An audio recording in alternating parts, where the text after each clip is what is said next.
Welcome to lesson number 19. You might notice it's a different location. I'm on the last day of my vacation and wanted to film this video. I chose this location for a reason. I happen to love hiking.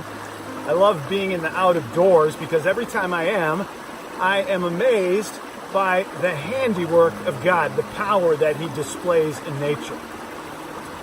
I wanted to use this setting because that amazement ties into today's lesson, which is lesson number 19. We're continuing in the book of Mark and in Mark chapter 6.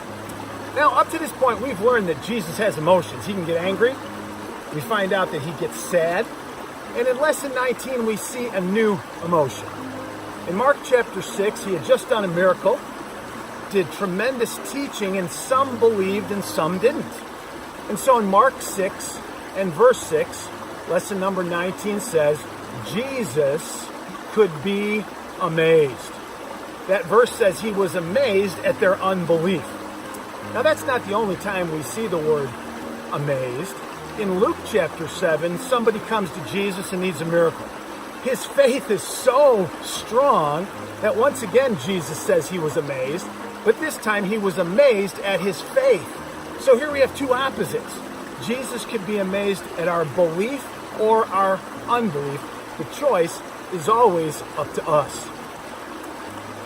Just last week I was writing a script for a big outreach that we have at our church. It's called the Easter Time Machine.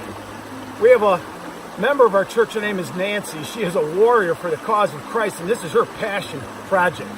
It's about making sure that the sacrifice, the resurrection of Jesus stays in the story of Easter. Nancy's also a cancer survivor. I sent her this script, and in it I was linking all the scenes together with this theme.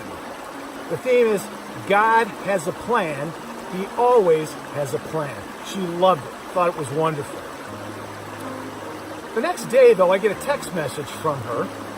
She said that she'd gone in for a routine scan, and they found blood clots in each lung, and her lymph nodes are enlarged. They wanted her at the emergency room immediately.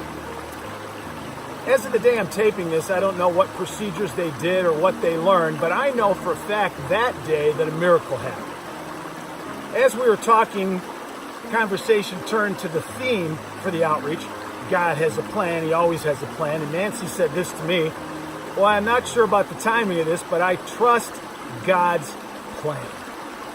My friends, I know one thing for sure, that at that moment, Jesus from the throne room of heaven was amazed at her faith. See, we have that same choice every day. Life takes twists and turns on a regular basis, and we can either trust God or blame God.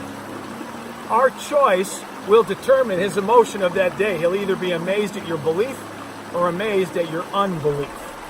What's the application?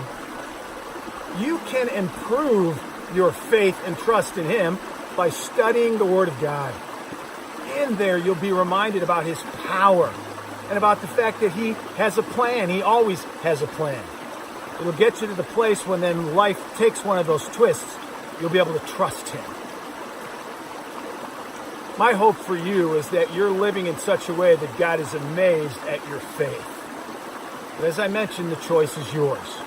He'll either be amazed at your faith or your lack of it. I'll leave you today with just a few more moments of this beauty of His nature. Be amazed at that and remind yourself that that same power exists for you today.